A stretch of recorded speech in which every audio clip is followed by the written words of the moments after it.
À la fin de la deuxième partie, tantôt, tu as mentionné qu'on continuerait sur le même sujet. Alors, Hein? est-ce que tu te souviens du sujet? Tu me rappelles? Oui, oui, oui. Ouais, OK. Carmo blanc. On parlait de l'amour. Carmo noir. Carmo blanc, carmo noir. Et quels étaient les... il fallait faire attention pour l'application ou différentes choses à l'intérieur du cadre qu'on avait établi. Là. Bon, alors tu te promènes sur la rue, tu rencontres quelqu'un qui a besoin d'aide. Et on avait dit que si tu ne l'aidais pas, tu étais assujetti au karma blanc ou noir. Que si tu l'aidais, tu étais assujetti au karma blanc ou noir. Puis tu faisais quoi? La meilleure chose, c'est d'être le gars qui est sur la rue. Tu te fais aider ou tu ne te fais pas aider, mais c'est l'autre qui a des problèmes de karma, c'est pas pire. Il va y avoir des karmas lui aussi. C'est ça. Mais habituellement, tu traverses la rue quand tu as bien aidé du monde.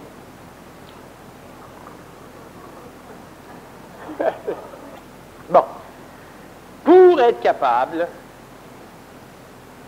d'appliquer l'amour intelligent sans interférer dans les plans de l'intelligence, ce qui arrive donc pour, grosso modo, puis on va décortiquer ça en masse plus tard, pour être capable d'aider ou de ne pas aider, il faut être désassujetti du karma. Pour être désassujetti du karma, désassujetti, je l'ai là, il ne faut plus avoir de karma. Je les ai eus comme il faut, là. Alors, il ne faut plus avoir de karma. Il faut être capable d'être... Il y a bien des mots que je vais dire qui ont déjà été dits, qui vont être dits encore sous forme d'énergie, encore sous forme d'information, pas encore sous forme d'outils. Ça va venir. Peut-être que vous pouvez vous faire un petit peu plus, à moins que peut-être qu'aujourd'hui c'est des questions, ça dépend de comment les événements fonctionnent. Pour que l'humain soit capable d'aider ou de ne pas aider, je dis bien, pour que l'humain soit capable d'aider ou de ne pas aider, je n'ai pas dit pour que l'humain soit capable de savoir s'il doit aider ou de savoir s'il ne doit pas aider, c'est pas nécessaire que vous sachiez si vous deviez, que vous sachiez si vous devez aider ou pas. L'important, c'est que vous le fassiez si vous devez le faire, que vous ne le fassiez pas si vous ne devez pas le faire. La clé serait-tu dans ce que tu viens de dire? Une partie. C'est la poignée. De ne pas se border de savoir ou pas savoir, juste agir. Ça, c'est d'une partie. Bon. Maintenant, ce qui arrive, c'est que pour agir convenablement, il faut que tu aies un taux vibratoire assez élevé. Sans ça, tu vas agir comme instrument de l'astral ou comme instrument d'intelligence dans l'astral. Il faut que tu sois donc suffisamment énergisé maintenant pour être capable de vibrer clairement, complètement. Ça, l'humain n'est pas prêt à faire ça. Pour être capable de vibrer pleinement et complètement, si l'autre est sur ton chemin ou pas. Bon. Sur ton chemin ou pas, ça ne veut pas dire que si je dois le contourner, bien, moi l'aider. Tu sais. Si je ne vais pas le contourner, il est un pied à côté, je passe. C'est ça que je veux dire. Si l'autre fait partie de ton plan de vie, donc de ton chemin, comment dit, s'il a été ou s'il est mis sur ta route, c'est évident que tu vas l'aider. S'il n'a pas été mis sur ta route, c'est évident que tu ne l'aideras pas. Et la nuance, c'est d'être capable de discerner est-ce qu'il est sur ma route, suis-je sur la sienne, c'est la même chose, ou si on est sur deux chemins différents. Puis ça, évidemment, ça demande un petit peu de subtilité dans la détection. Et la première chose, comment un humain peut, au minimum, parvenir à être capable de... Comment un humain, au minimum, peut parvenir à être capable de s'arranger? Bien, c'est d'appliquer le premier bout de la clé, la poignée. Aide-le ou aide-le pas, mais faites-en pas. Mais progressivement, l'homme, la femme, l'enfant doit parvenir à être capable d'accomplir et il doit cesser de faire. Quand l'être humain fait quelque chose, il y a toujours une manipulation astralisée qui, normalement, va contre l'intelligence et qui toujours va être récupérée par l'intelligence dans son plan, dans son dessein. quand l'humain fait quelque chose. Et quand l'humain accomplit quelque chose, il met sa main sur un marteau qui est en train de descendre, frapper un clou, et il suit l'élan du marteau. Il rajoute au marteau le poids de son bras. Là, il vient d'accomplir. C'est un peu mieux. Il a aidé l'intelligence, il a aidé le marteau par le poids de son bras, là. Et pas de marteau, il n'y aurait pas tant de clous, là. C'est pas lui qui a tout fait, l'affaire, mais ça donne un coup de pouce.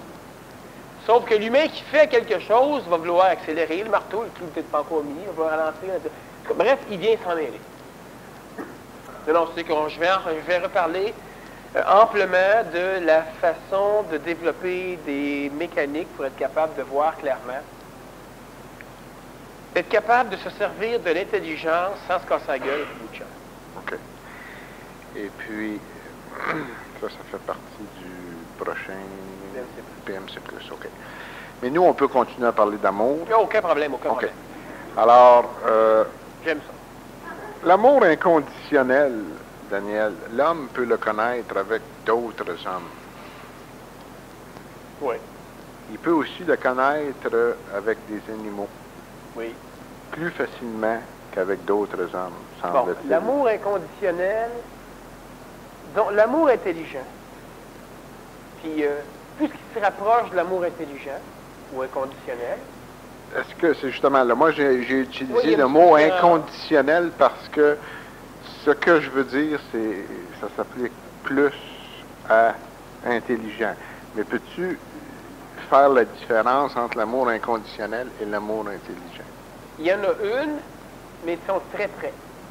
C'est inconditionnel, il y a de l'intelligence dedans. Mais elle n'est pas nécessairement exprimée là. Il va y avoir des conditions. C'est plus facile d'avoir un amour inconditionnel avec des enfants qu'avec des adultes. C'est plus facile d'avoir un amour inconditionnel avec des animaux qu'avec des êtres humains. C'est plus facile d'avoir un amour inconditionnel avec des plantes qu'avec des animaux. Okay. Évidemment qu'une roche, pas trop pire. C'est très facile.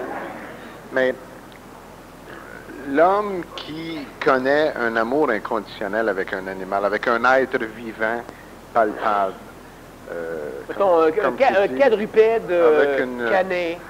Avec une... haut comme ça. Ouais. Ça peut être ça, ou un chat, ou... Ah ouais, ça peut être aussi, effectivement, un quadrupède félin. OK. Alors, l'individu qui peut, c'est-à-dire qui a, parce que j'ai parlé avec des gens qui ont connu l'amour inconditionnel avec des animaux, envers des animaux. Et pour eux, ça a été quelque chose de grandiose, qu'ils auraient aimé vivre avec un humain, qu'ils n'ont pas été capables de vivre avec un humain. Alors ici, j'ai plusieurs questions. OK, c'est pourquoi souvent que l'humain va dire que les animaux sont meilleurs que l'homme, ou que les animaux sont plus aimables que l'homme. Simplement parce que l'animal n'a pas la conscience, il peut lui facilement atteindre un état d'amour inconditionnel. C'est plus plaisant avec l'humain. Il y en a qui vont trouver que, par exemple, vu qu'ils ne sont pas capables de vivre avec les êtres humains, que tu es capable avec leur chien ou leur singe, il y a plusieurs personnes, ils vont, à un moment donné, dire que les animaux, souvent, sont meilleurs. Il y en a qui le disent, mais là, c'est une illusion. Un homme l'homme qui a une relation, qui aime un chien, par exemple, inconditionnellement, il peut le faire inconditionnellement, mais le chien ne peut pas aimer l'homme inconditionnellement. Parce que le chien, il y a une condition, je veux dire, lui, il est pris. S'il n'y a pas la main de l'homme pour le nourrir, là, c'est une condition. C'est pour ça non, c'est pas une condition. C'est pas une condition, en ce sens que le chien n'a pas la conscience de la condition. Son amour est inconditionnel au chien. Il va donner sa vie. Donc, c'est pas une question de nourriture. Parce que si c'est une question de nourriture, il dirait, OK, monsieur, je suis mort, la bouffe, ça vaut à peine. Lui, s'il se met à souffrir gastriquement ou etc., là, il est manipulable. Mais le chien ou les animaux vont vivre donc un amour inconditionnel, mais il n'y a pas la conscience de leur état. OK. À l'intérieur de leur limite. À l'intérieur de leur taux vibratoire. Leur taux vibratoire, OK. C'est pour ça que je dis que ça semble plus agréable, plus facile avec un chien. C'est bien mieux avec un être humain. Oui. Mais il y a des humains qui vont vivre ça avec des animaux, puis qui vont penser que ils vont dire, moi, je fuis les humains, moi, j'ai ma petite campagne, ma ferme. Là. Les animaux seront bien mieux. Parce que les animaux n'ont pas de conscience. Fait que ça te donne l'illusion que c'est bien mieux. C'est sûr que pour te nourrir, c'est peut-être bien mieux, là. Mais c'est pas absolu comme affaire. L'humain est aussi pas plus fun. Oui, mais... Surtout quand il fait la vaisselle. Oui, mais ça n'existe pas, Daniel. Ça n'existe pratiquement pas sur la planète. Entre les hommes? L'amour inconditionnel entre les hommes, d'une façon constante, comme ça peut exister. D'une façon constante, ça existe. Entre un homme et un oiseau, non. un homme et un chien, et ainsi de suite. OK? Alors, je veux en venir à des points. Je vais rappeler à dire. Vas-y, continue. Bon, ben, dis ce que tu as dit, j'oublierai pas les questions que j'ai Non, mais ça n'a rien à voir. Alors, vas-y. Le sujet est très intéressant. Vas-y. Je pense que oui. OK, continue. T'as oublié, hein? Non, ça va revenir. Moi aussi, j'ai oublié. Ça va revenir, moi aussi, là. Non, le point que je veux que j'aimerais amener. Le point que j'aimerais amener, c'est ce que l'homme vit, ce qu'il connaît dans une relation d'amour comme ça. Est-ce qu'il est mieux? Qu'est-ce que c'est que ça amène pour son taux vibratoire? Parce que c'est extraordinaire de connaître ça. S'il ne l'a pas connu avec les humains, il ne peut pas le connaître avec les humains comme qu'on établit. Puis ça, là, il faut faire bien attention. Quand je dis ça, c'est parce que il s'attend à rien en retour. Hein? L'homme qui peut aimer, il s'attend à rien. Mais envers un autre homme, il y a toujours des conditions. Je vais t'expliquer pourquoi. C'est parce que nous avons la bizarre habitude de considérer que les autres peuvent être intelligents. Tu comprends? Alors qu'on n'a pas cette bizarre habitude-là de considérer que le chien peut être intelligent. Fait que si ton chien, à un moment donné, il passe avec sa grande queue, il renverse ta tasse, tu ne chicaneras pas. Ton amour reste parfait. Si c'est un enfant qui passe, puis avec son bras ou son manteau, il renverse sa tasse, on va le chicaner. OK, souvent, là. On parle du contexte habituel. Pourquoi? Parce que là, on se dit, lui, il devrait comprendre. Alors que si l'enfant, on le considère handicapé mental, plus de problème, c'est capable de l'aimer. Parce qu'avec des Mongols, il y a des gens qui ont découvert un amour quasiment inconditionnel avec des Mongols, avec des enfants qui sont arriérés, avec des handicapés mentaux, ils vont dire, c'est génial comment ils peuvent s'aimer, etc. C'est inconditionnel, mais toi, tu cesses d'exiger d'eux ce qu'ils ne sont pas. Et avec l'humain, quand l'humain semble être dans un véhicule normal, on se projette tellement que finalement, on se sert des autres pour se défouler. On peut faire ça aussi avec un chien. On peut toujours être en train de le battre, être en train de le chicaner, etc. Parce que tu veux que ton chien soit aussi intelligent que toi. Puis peut-être qu'il l'est plus, tu sais, on sait pas. Dans bien des cas, c'est le cas. C'est ça. On ne parle pas d'intellectuel, on parle d'intelligence. C'est ça. C'est ça. Le chien va être plus sensitif, intuitif, mais sauf qu'il est mal placé. Le chien n'a pas le contrôle de sa vie. Il est l'esclave de l'homme. Fait qu'effectivement. Alors, ben, par contre, donc on va essayer avec les autres humains, on va trop souvent pas parler à leur intelligence, on va trop parler à leur ego, comme si, en réalité, c'est une question d'astralité, c'est qu'on fait juste sécréter, qu'on crée du malheur et de la misère et de la souffrance, au lieu de parler de l'intelligence de l'humain. Quand on vit ensemble, en groupe, on parle toujours à l'ego de l'humain, à la majorité des cas. Avec le chien, tu vas toujours essayer de parler au maximum de ce qu'il est. Puis avec l'humain, tu vas normalement parler à peu près tout le temps au minimum de ce qu'il est. Bon, le chien, là, il fait une connerie, il renverse le verre. Oh, pas grave, mon toutou, t'es un bon chien-chien. Ton enfant renverse le verre. Maudit épais, t'es bien cave. Au plus bas, au maximum, le chien va aller au plus haut. Alors que si on parle, si on communique entre les humains à leur intelligence, au minimum, au maximum de ce qu'ils sont sans arrêt, on va être capable de développer rapidement un contact d'amour inconditionnel suffisamment constant. Mais ce qui va faire en sorte qu'on ne le fait pas, c'est qu'un ego attire un ego. Puis avec le chien n'a pas d'ego suffisamment développé normalement pour que l'astral s'en serve pour te nourrir. Et pourquoi toi, ça va être si bénéfique pour toi ou pour n'importe qui, la zoothérapie? C'est quand on est en couple, tu dévoiles ça, la zoothérapie. On va dire véhicule animal. Hein. Quand tu viens avec une femme, c'est de la zoothérapie. Pourquoi c'est si bénéfique, par exemple, avec un chien, un animal du genre-là, quand ça va bien? C'est simplement que parce que tu es capable d'exprimer une portion d'amour inconditionnel, tu t'attends pas à ce qu'il soit X, Y, Z. C'est sûr que de temps en temps, ton amour est plus tout à fait inconditionnel. Bon, tu t'attends à ce qu'il ne fasse pas ses besoins dans la maison, etc.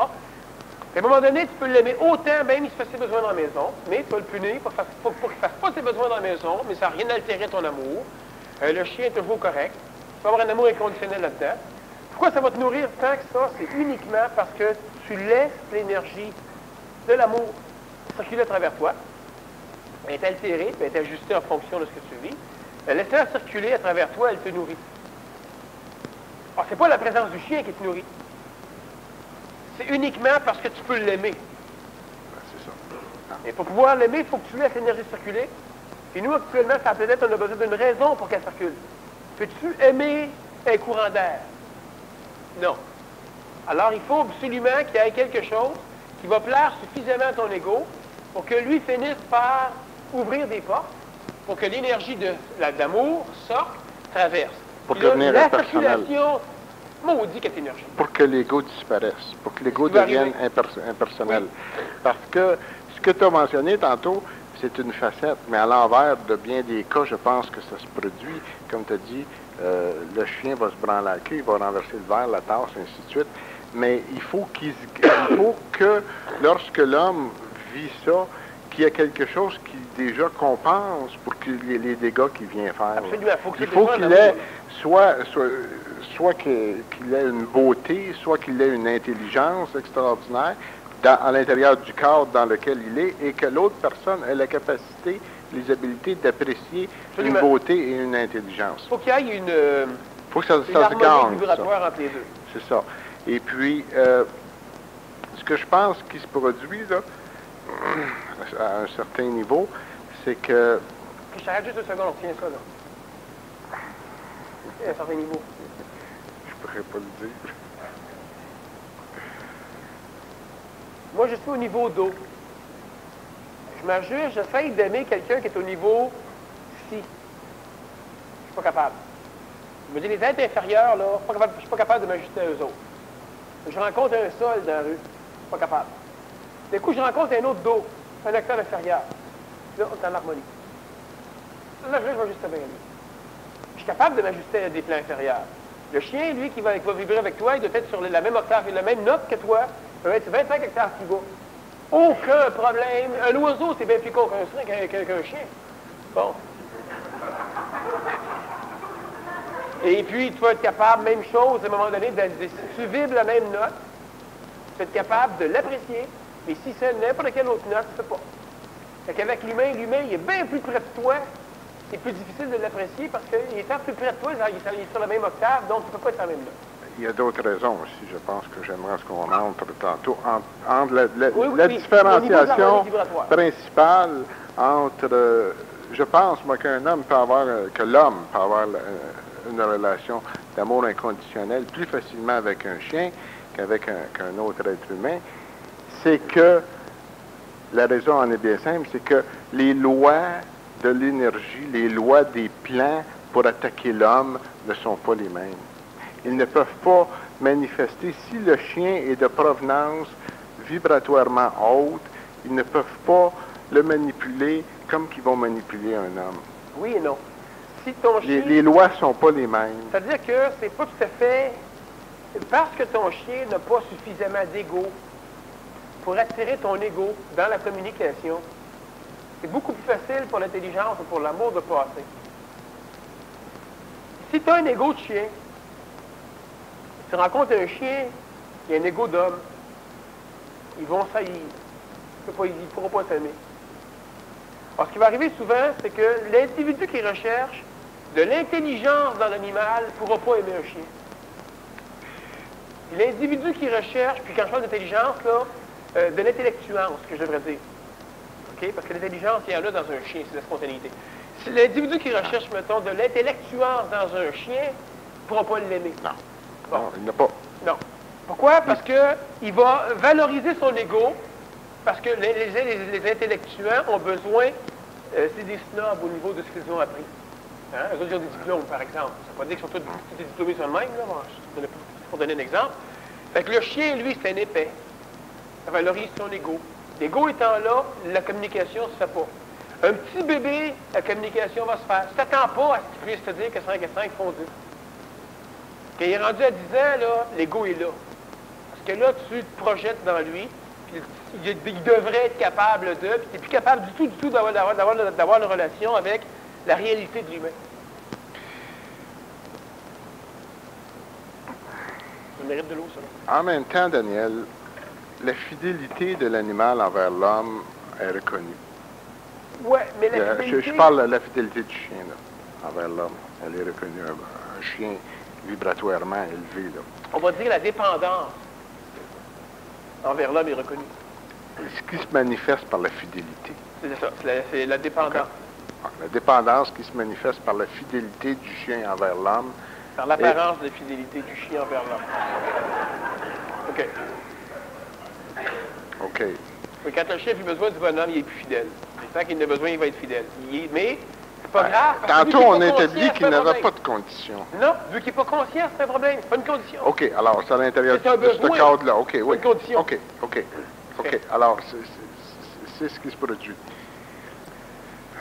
OK. Alors, à travers l'homme qui vit dans la société se fait ramasser par son entourage, par les humains qui ont les plans, le ramassent à travers les humains. Oui. Okay? Ils ont plus de difficultés à faire ça à travers l'apparence de fidélité dont tu mentionnais tantôt, qui pour moi en devient une réelle. Parce qu'elle est là, elle se manifeste envers l'homme. L'homme qui la vit, elle est réelle. Oui, le chien est matériellement plus fidèle que l'humain, souvent. Oui, parce qu'il n'est pas manipulé il est manipulé par des plans supérieurs, des plans supérieurs, pas en vibration, mais il est manipulé par des plans parallèles qui n'ont pas les mêmes lois, qui sont pas obligés de passer par la main, c'est-à-dire qui n'ont pas le droit de faire certaines choses à l'humain. C'est que le chien n'est pas assez évolué pour se faire ramasser autant que nous autres. Puis là, parce que le chien est capable d'aimer inconditionnellement, il va facilement, inconsciemment, haïr le monde astral. Fait qu'on ne peut pas le ramasser. On ne peut pas monter le chien astralement contre son maître, parce qu'il haït le monde astral parce qu'il aime l'humain. Bon, voici. Les principes dans la vie s'appliquent à tous les niveaux. Là, justement, où est-ce que tu viens d'amener ça? On pourrait regarder les principes qui font en sorte pourquoi est-ce que le chien ne se fait pas ramasser. Et si l'homme faisait la même chose, il ne se ferait pas ramasser, lui non plus.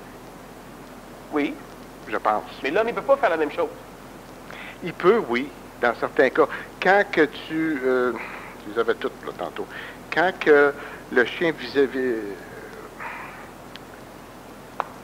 l'instantanéité qu'il applique, il est obligé de l'appliquer. L'homme peut l'appliquer, cette instantanéité. Non, parce que l'homme a de la conscience astrale, que le chien n'a pas.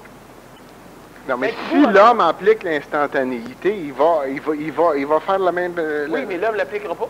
Ben, il ne l'appliquera pas. Daniel, on est là pour un jour l'appliquer. Oh, oui. On est en évolution, on s'en va vers ça. Mais ce que je veux dire, j'essaie de ressortir les points dominants de ça pour qu'on... Si l'homme ferait juste cesser de s'en faire, OK, puis tout en étant capable de... Parce qu'il faut comprendre, il faut que l'humain reste en contact avec l'intelligence pour être capable de cesser de s'en faire sans mourir. Oui. Parce que l'humain qui cesse de s'en faire, il ne prévoit plus. Oui. Il est en contact avec l'intelligence, il n'a pas besoin de prévoir, il va être capable de ramasser du grain pour l'hiver prochain. Tandis que l'humain qui n'a pas de contact avec son intelligence, quand il s'en fait plus, ben là, il a besoin de monde pour l'aider. Il est sur d'autres lois, là. Ben c'est ça, mais c'est des lois de famine. Oui. Bon. Alors, ce qu'il faut comprendre, donc, c'est ça, c'est que l'humain, à l'origine, l'homme était capable d'aimer comme le chien.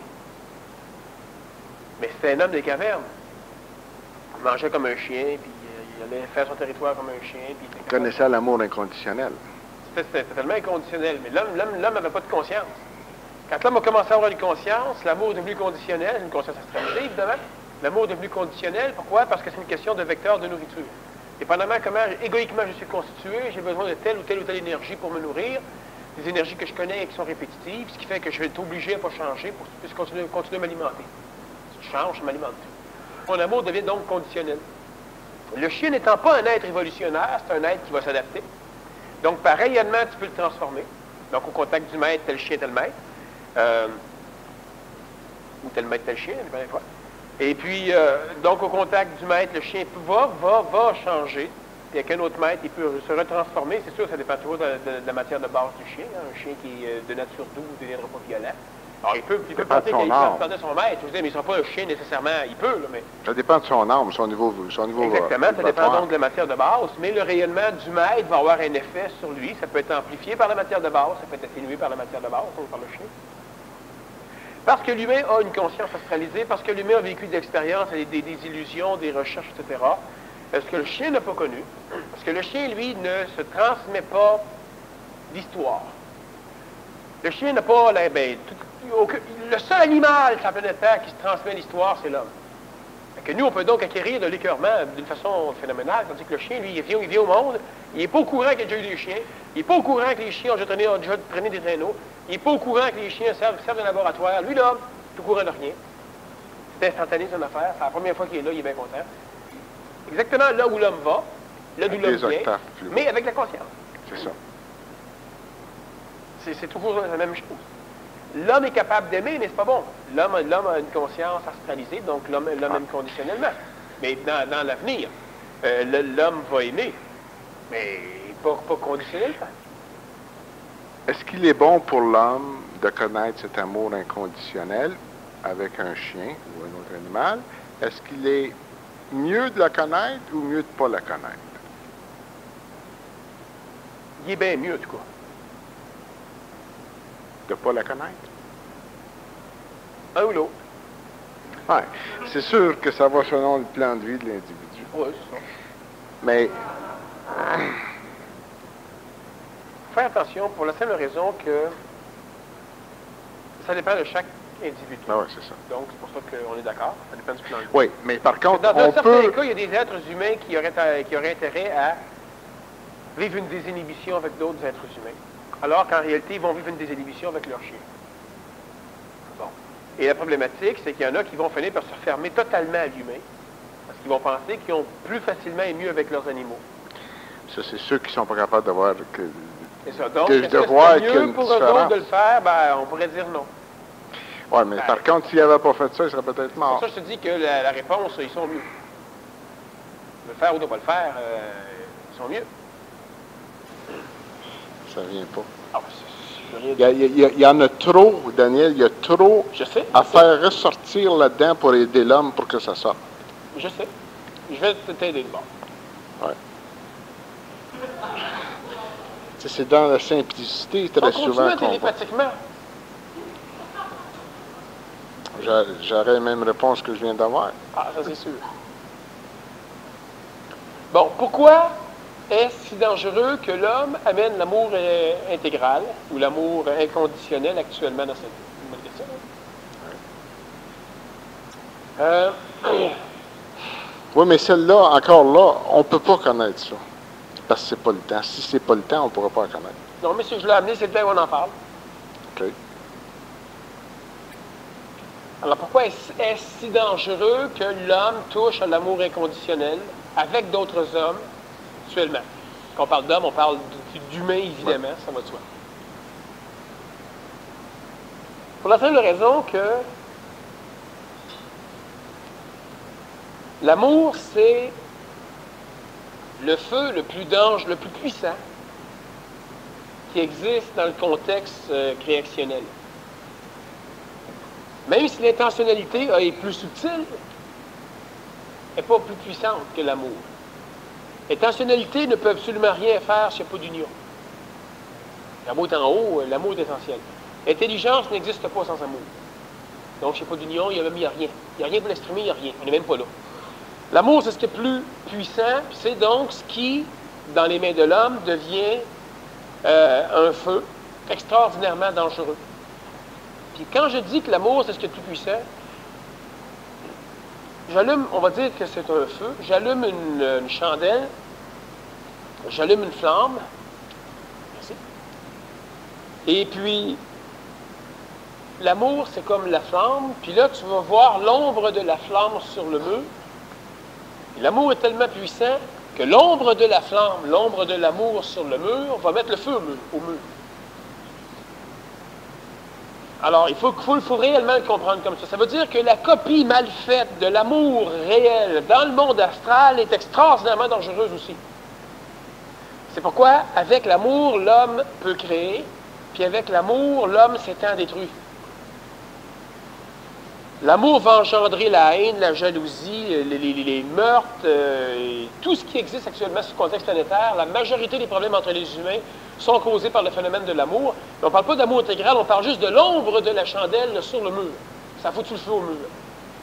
Quand l'humain commence à se conscientiser suffisamment, il commence à contrôler les mécaniques de l'ombre de l'amour sur le mur.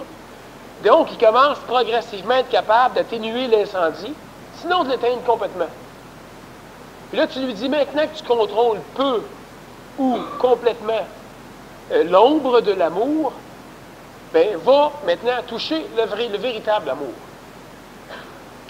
Ben, juste le fait de mettre ton doigt là-dessus, c'est assez pour refoutre le feu au poudre complet dans le mur. L'amour, c'est quelque chose qui, du moment que l'amour s'installe, l'amour intégral, du moment que l'amour s'installe dans l'humain, l'astral décolle.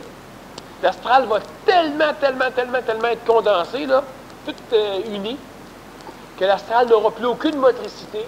Ça va être gelé. Ça va être gelé dans la structure atomique de l'homme. Il n'y aura plus d'astralité. Ça ne pourra plus rien faire. Alors, nécessairement, l'astral fait tout pour que cet amour-là n'apparaisse pas. Et comme il y a déjà l'ombre de la chandelle sur le mur, bien, l'astral n'a pas le choix.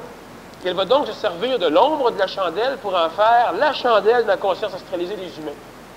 Fait que lui-même, à un moment donné, va se lancer en quête de cette ombre-là, plutôt que de se laisser simplement éclairer par la chandelle. Et nécessairement, l'ombre, même si c'est de l'ombre, c'est dangereux énergétiquement. Ça va amener les plus fortes passions. Des pays au complet se sont battus pour l'amour d'un homme ou d'une femme. Les meurtres passionnels, des choses qui n'ont aucun sens dans la conscience de l'humain. Ça bat tout ce que les animaux vont faire, puis ça bat tout ce que l'humain, normalement, fait.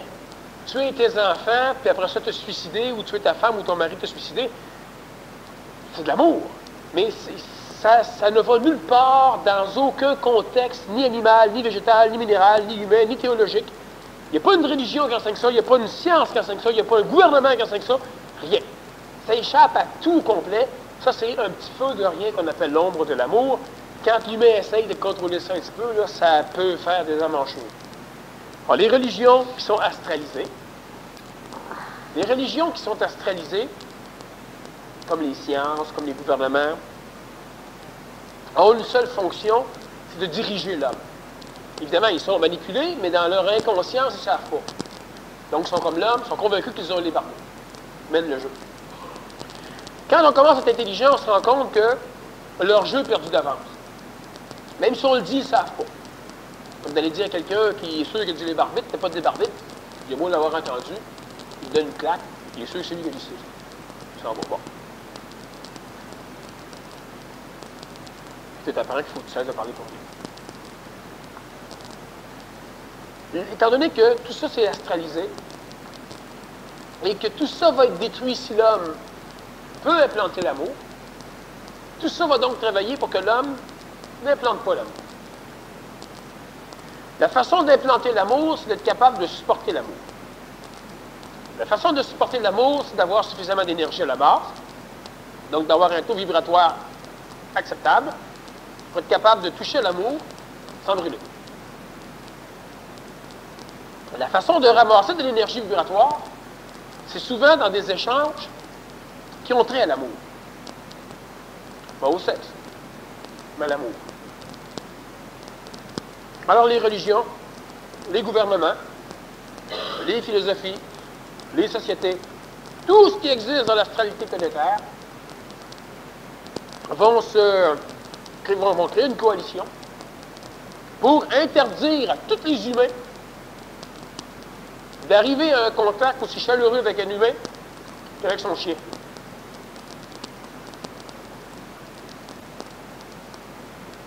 Progressivement, on va même aller jusqu'à régir le contact d'amour entre les parents et les enfants, entre les adultes et les jeunes, entre les membres de la même famille, entre les membres de deux races différentes. Parce que pendant longtemps, un noir qui se mariait avec une blanche, ça avait simplement, même les scientifiques. Bon. Alors, ça va faire quoi? Ça va faire qu'à un moment donné, à travers des milliers d'années de tradition, où on ne peut pas laisser l'amour se communiquer, le Nazaréen, il avait simplifié son affaire. Là. Aime tes ennemis. Il avait raison. Et c'est là. Mais évidemment, personne ne pouvait aimer son ennemi. Ça aussi, c'était bien beau. Oui. Dans le temps où il a emmené ça, Daniel, les ennemis étaient monnaie courante, bien plus qu'aujourd'hui. C'était... Ben, c'est sûr, c'était même. D'ailleurs, c'est ses amis qui l'ont crucifié. Alors, les ennemis étaient monnaie courante, certains. Ah, mais, OK, c'est pas ça que je veux dire. C'est ça, mais dans ce temps-là, les ennemis, constamment, on priait pour faire mourir nos ennemis. On faisait des pèlerinages à genoux pour faire mourir nos ennemis. On faisait tout pour tuer la femme de l'ennemi. On se faisait mourir, finalement.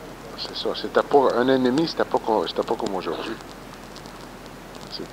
Il y avait quelque chose de réel, je pense, dans ce qu'il disait pour le temps. Oui, ben c'est ça. C'est une gestion des spiritualités humaines pour que tu puisses sans arrêt te détester. Progressivement, originalement, avant la conscience, l'homme, n'importe quel homme d'une tribu, avec n'importe quelle femme de la tribu, ou n'importe quel enfant de la tribu, ou n'importe quel groupe de la tribu, pouvait s'épouiller. Sauter les coups. Bon. Tu te rappelles pas là Bon. Non. Mais il est venu à un moment donné où ce que là serait plus correct. Toi, t'as pas eu de difficulté avec ça. Écoute bien, là.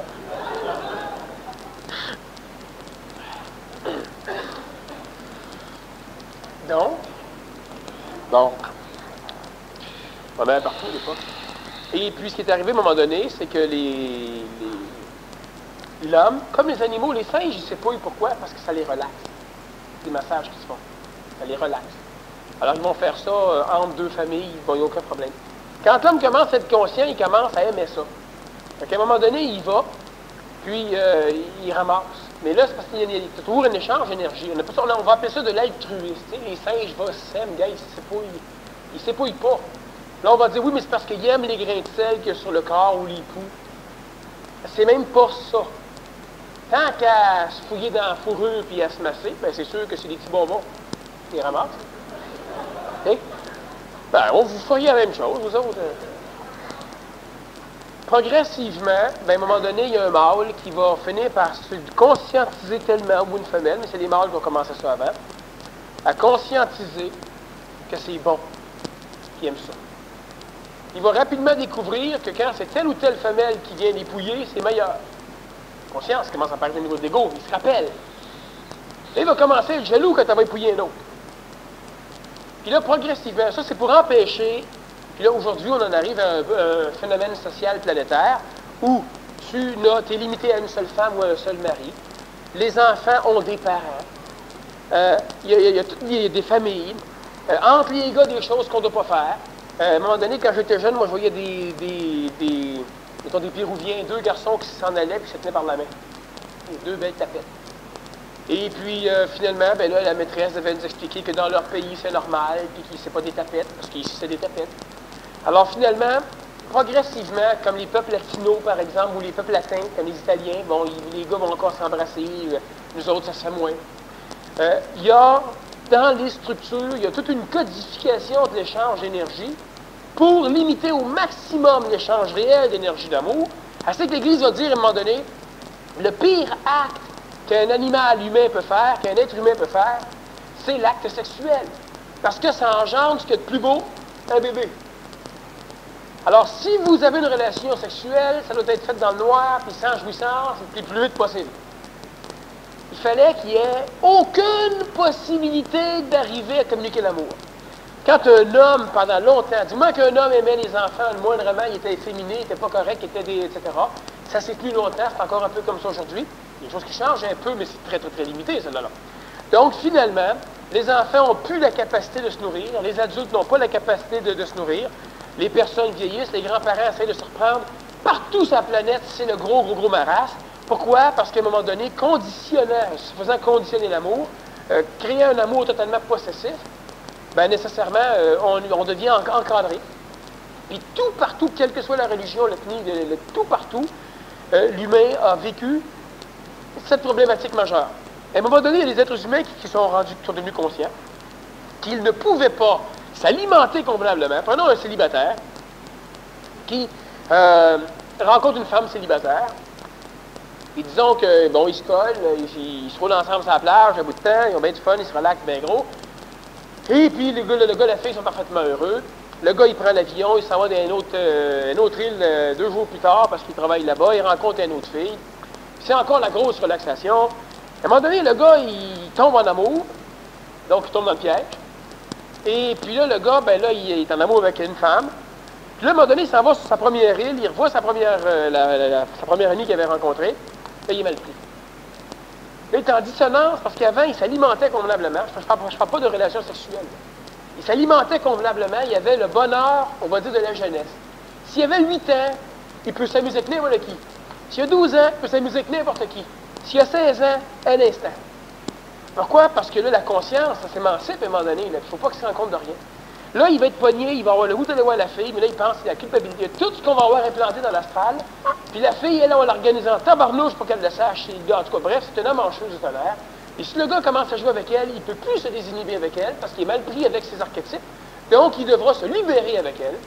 Ça, c'est le même qu'Astral va récupérer. C'est que ceux qui ont commencé à être conscients, au lieu de continuer à se désinhiber, donc d'être simplement naïfs, mais correctement dans la relation, ont été obligés d'en souffrir ou de se libérer pour leur vie. Mais en se libérant, ils ont adapté leur ego à la souffrance. Donc, ils vont mentaliser, rationaliser. Autrement dit, le gars, il va aller voir sa blonde, il va envoyer carrément chier sa femme pour être capable d'être bien avec sa blonde. Oh, ça ne comprend pas, c'est toutes affaires. Le gars va mentaliser, mais le gars est libéré, le gars maintenant n'a plus de respect. Vu qu'il n'y a plus d'intelligence, il ne peut pas avoir d'amour là-dedans. Donc, le gars ne se nourrit pas plus, ça va devenir une nourriture mémorielle de ce qu'il vivait avant. Puis normalement, ça ne dure pas éternellement, parce que là, ça n'a plus du tout la même saveur. Mais le gars va rechercher peut-être cette saveur-là, ben là, il va finir par l'oublier. Alors que s'il se désinhiberait avec lui-même, ben nécessairement, il perdrait sa blonde là-bas, ou elle se désinhiberait aussi. Mais ça ne veut pas dire qu'il irait revoir la fille, mais il serait capable de gérer ça. C'est ce qui arrive au niveau astral. Présentement, l'amour tel qu'on en parle est inapplicable parce que toutes les structures psychologiques, théologiques, toutes les structures humaines ont été implantées pour que l'homme, la femme, l'enfant ne puissent pas s'aimer. Oui, parce que c'est à l'avantage des contrôleurs. Est-ce que ça n'arrive pas? Exactement. Ça leur permet de régner. Bien, c'est sûr. Mais ils vont le permettre, c'est-à-dire les lois permettent à l'homme que ceci se passe entre un oiseau et l'homme. Parce que l'oiseau n'est pas... Les lois sont sous des lois différentes. Oui, ben, non, c'est les mêmes lois, mais il faut comprendre des choses. Étant donné que l'oiseau n'est pas en contact avec l'intelligence, il ne peut pas être en contact avec l'intelligence, la synergie qui va s'opérer est une synergie qui n'est pas ascensionnelle. Autrement dit, si, par exemple, toi et moi, on s'aime autant que toi et ton chien, bien, mon intelligence et ton intelligence vont engendrer une synergie ascensionnelle, puis là, on va commencer à grimper, nous autres. Là, on devient dangereux. Mais si tu fais ça avec ton chien, c'est ton énergie à toi qui passe par ton chien et qui te revient. Et là, tu n'as à peu près pas de chance d'avoir une énergie ascensionnelle, tu n'es pas dangereux. Puis le chien, ça donne de même. Le chien, pourquoi il ne s'en sert pas, c'est qu'il n'y a pas suffisamment d'attrape dans le chien pour le ramasser. Mais le chien, c'est les mêmes lois. Donne-lui un ego, il s'est planté. S'il n'y a pas d'ego, la loi reste la même, il faut un ego. Tu ne peux pas manipuler au-delà des possibilités d'être manipulé. Le chien non plus. C'est les mêmes lois, mais il y a des lois qui ne s'appliquent pas là parce que il y a des conditions qui manquent. Oui, c'est ça. Mais donne un ego à un chien.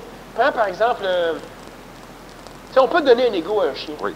Puis il peut devenir dangereux en tabarnouche avec un ego. Il est conditionné par la nourriture, par la main de l'homme. Oui. Mais prends un chien que tu donnes un vrai ego, là. Il a été battu, il n'a pas aimé ça. C'est un chien qui est intelligent au départ. Il se ramasse avec un ego. À un moment donné, il va faire une fugue. Et il peut devenir un danger, il peut devenir un tueur, il va vouloir se venger, il va faire... Il y a eu des histoires d'animaux qui sont extrêmement pénibles. Il prend l'ambiance de son environnement. Donne un ego, puis là, l'astral peut le ramasser. Il va prendre l'ego de l'ambiance de son environnement. Officiel. Parce que l'animal a un ego. Le chien C'est a un très, ego. très faible, là, mais quand je dis un ego, Mais là, c'est ça. des fois, c'est assez... Ça dépend du chien, mais normalement, là, c'est là, plus fort on que est d'autres. comparé à un homme, là, c'est pas un gros ego.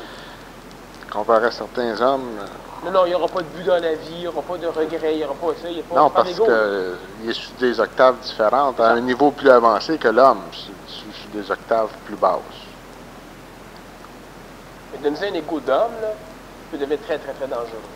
Tous les animaux qui ont une grande mémoire, sont capables d'avoir un ego relativement humain, sont des animaux qui vont se venger. Tu as l'éléphant, tu as les poulards, il y a quelques rares sauts, peuvent se venger. Parce qu'ils se rappellent. Et l'homme, il se rappelle en maudit. Il ne se rappelle pas de ce qu'il faut, mais il se rappelle tout le reste. Oui, c'est parce qu'il est assujetti à d'autres contrôles. Mais Par rapport à il son ne se rappelle taux pas de ce qu'il faut, vibratoire. c'est intéressant. L'homme ne se rappelle pas de ce qu'il faut parce qu'il est en contact avec sa source. Sa source lui amène ce qu'il faut. Et tout ce qu'il ne faut pas, ben, l'homme n'a pas de contact avec ce qu'il ne faut pas. Ben, il garde ce qu'il ne faut pas, il garde ce qu'il faut. Et dans ce qu'il faut, il contact avec sa source. Dans ce qu'il ne faut pas, c'est le bagage qu'il garde au cas. Le contact serait coupé. Ça, quand on observe l'homme, c'est ça qu'on en déduit, ce que c'est que tu viens de dire. OK? Mais dans la réalité, ce qui se passe, ce qui donne la motricité à ce que cela arrive, c'est pas tout à fait comme tu viens de le dire.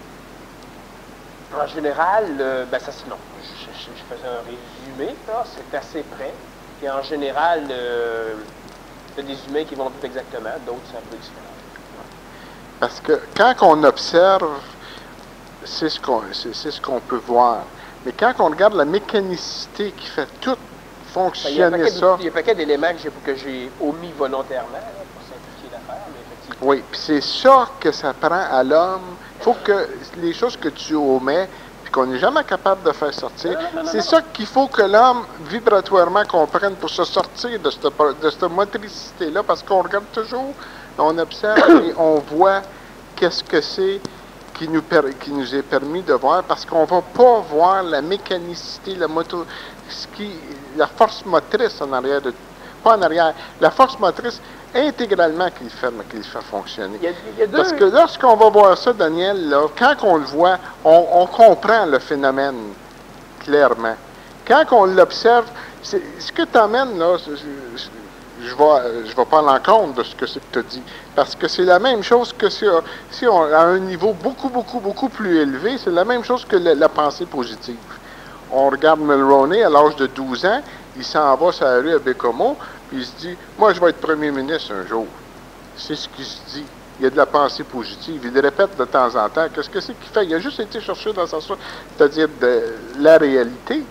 On a observé, on a dit c'est de la pensée positive. Il est devenu premier ministre. C'était un prophète. Il disait simplement ce qui était pour arriver. Exactement. Quand on l'observe, on peut dire c'est de la pensée positive, c'est ça qu'il faut faire. On se dit tout, on va être premier ministre, on va tous devenir premier ministre. Après ça, on va aller taxer le peuple. Mais là où la réalité est, on a observé la situation, puis on a décrit la situation. Si on avait compris la réalité, on aurait compris le mensonge cosmique. Oui, mais pour comprendre la réalité, il faut que tu te détaches de la réalité. Oui. Et la réalité qu'il faut que tu lâches, c'est l'illusion. Oui. Pour l'homme, c'est la réalité. Fait que c'est... Tu sais, quand tu dis à quelqu'un... Ce que tu dis là, si tu pouvais l'appliquer intégralement à qu'est-ce que c'est que tu as dit tantôt, ça serait...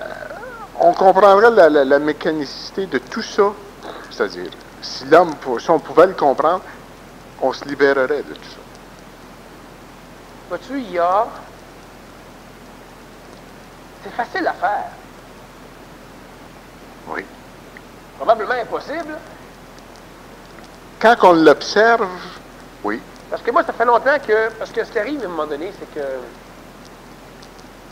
Ben, ça fait longtemps que je le dis. Donc, ce qui arrive à un moment donné, c'est que... Parce que là, il ne faut pas faire sur moi. Mais en même temps, je t'entends déjà me dire que... En tout cas, c'est ça l'affaire, là, tu sais. C'est tellement facile. Tout ce que les gens ont à faire, là, c'est de le faire. Mais personne ne peut le faire. Aussi simple là, que de fermer le frigidaire. Ferme-le. Je peux pas, il fait froid. C'est ça que je te dis, ferme le frigidaire. Oui, mais quand je ferme la porte, la froid sort plus. Oui, je sais, mais ferme le frigidaire. C'est bien mieux de laisser ouvert, toi, là, le frigidaire, parce que quand tu le fermes, ça comprime l'air qui est dans la porte. Et quand tu fermes un peu la porte, l'air froid sort, puis t'arrêtes. Ferme le frigidaire. Quand tu fermes au complet le frigidaire, là, il y a une petite bouffée d'air froid qui va sortir, c'est fini après. Mais on anticipe tellement qu'on va être à l'air, pas l'air, si on ferme la porte du frigidaire, qu'on préfère finalement geler éternellement en essayant de comprendre les mécaniques. Il faut que tu bouges. Oui, mais comprendre la mécanicité vibratoirement parlant que je parle, là. OK? C'est plus... Le mot est un petit peu faux, mais c'est correct ce que tu dis, là. Mais c'est mieux que de l'observer. C'est plus avancé que de l'observer pour l'homme. Oui. C'est comprendre vibratoirement. Savoir. C'est pas comprendre. Savoir. Ça. Savoir. C'est ça. Être imbibé de l'énergie d'une mécanique, c'est outrepasser la mécanique. C'est la dépasser. Oui. Bon. Mais je seulement comprendre, mais je savais, quand tu disais comprendre énergétiquement, je savais bien que c'était pas comprendre dans ta tête, parce que tu comprends la mécanique, mais tu ne fais rien de plus. Il te manque tout le savoir ordinaire, il te manque la volonté, tu ne peux pas bouger tant que tu n'as pas ça, mais il te manque la créativité si tu veux altérer les choses. Donc, une étape à la fois. Mais l'homme, mais ce que je dis là est effectivement inapplicable actuellement, bien que ce serait très facile à appliquer. C'est très facile et très difficile parce que... C'est pas très difficile, c'est inapplicable, mais ce serait très facile à appliquer. Je pourrais en parler souvent, j'en parle pas présentement. Je vous le dis, bon. Ce serait très facile à appliquer, sauf que c'est... on se rapproche encore de l'amour, donc c'est de donner à l'humain l'occasion d'ouvrir des portes vers une énergie. C'est que tant que l'humain ne contrôlera pas convenablement l'ombre du feu, je ne dis pas de feu. Tu ne peux pas lui donner de feu, il va falloir qu'il se trouve son propre feu. Wow, c'est intéressant, ça c'est bien, ça là. Mais de toute tu façon, peux le faire monter en vibration pour qu'il aille chercher son propre feu. Oui, je sais bien. Mais ce qui est important surtout, c'est que tant qu'il ne contrôle pas l'ombre du feu, ça ne vaut pas la peine qu'on fasse quoi que ce soit pour lui donner du feu. Ou pour l'amener à son feu. Présentement, c'est ce qui arrive. Comment veux-tu qu'on parle, puis là, je ne sais pas si pour toi, là, tu sais, comment veux-tu qu'on parle d'amour minimum intelligent, pas l'amour intégral, là. C'est sûr qu'on va y arriver, il faut en parler. Mais juste parler de temps en temps de l'amour intégral, de l'amour intelligent ou de l'amour de l'être nouveau, l'amour inconditionnel, ça crée de la bisbouille déjà dans les couples. Parce que quand on parle d'amour intelligent, on pose des questions particulières. Est-ce que dans un couple qui s'aime intelligemment, la femme est la possession du mari? Et vice-versa? On va dire non. Mais le gars qui comprend ça et qui possède sa femme, il va dire: oh, un instant, dangereux ce que vous dites là. On couche avec qui, là? Ça n'a rien dit encore. Ça n'a rien dit encore. Coucher avec n'importe qui, c'est se libérer. Ça n'a rien à voir. C'est au coucher pas avec n'importe qui. Sauf que déjà là, ça ne marche plus. Bon, s'ils disent: OK, mais tes enfants ne t'appartiennent pas non plus. Bon, ben, tu sais, une minute, poussons pas, là. On n'a rien fait encore, là. On a juste parlé un petit peu comme ça, là. Parce que moi, dernièrement, là, je constatais qu'à l'échelle planétaire, le drame complet, si on avait à faire une société neuve, il faudrait que le couple, l'entité couple, n'existe pas, et que les enfants n'aient jamais de parents. Bon, il ne faut pas. Parce que quand les enfants ont des parents, les enfants écœurent leurs parents, puis quand les humains sont en couple, ben, ils s'écœurent mutuellement. Il faut que les couples n'existent pas.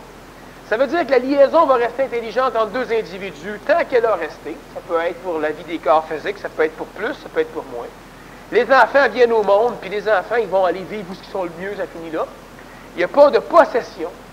Il n'y a pas de rien de ça. Fait que quand tu auras le bol de ton fils ou de ta fille, tu as un sac dehors, de toute façon, c'est pas toi. Mais ce que je veux dire, c'est que toutes ces entités-là qui ont été créées, qui ont eu une utilité dans le passé, dans l'intelligence, vont disparaître. Puis il y a plein d'autres petites choses comme ça là, qui ne peuvent plus être là. Ça veut dire ça que l'être humain doit... C'est de l'intelligence. Évidemment, on ne peut pas appliquer ça dans la société comme c'est là, parce que l'humain ne peut pas. Alors, juste l'ombre de l'amour, c'est déjà très dangereux. Puis si tu commences à amener un petit peu d'amour, là, j'en parle. Mais si tu amènes de l'amour, comme dernièrement, on disait... mettons, ma petite fille, elle a 6 ans, là, puis je la fais garder chez toi. Puis là, il y a un orage ce soir, là, puis elle a peur un peu. Est-ce qu'elle peut coucher dans le même lit que toi? Oui ou non? Maintenant, elle a 22 ans, là. Puis elle a peur de l'orage, là.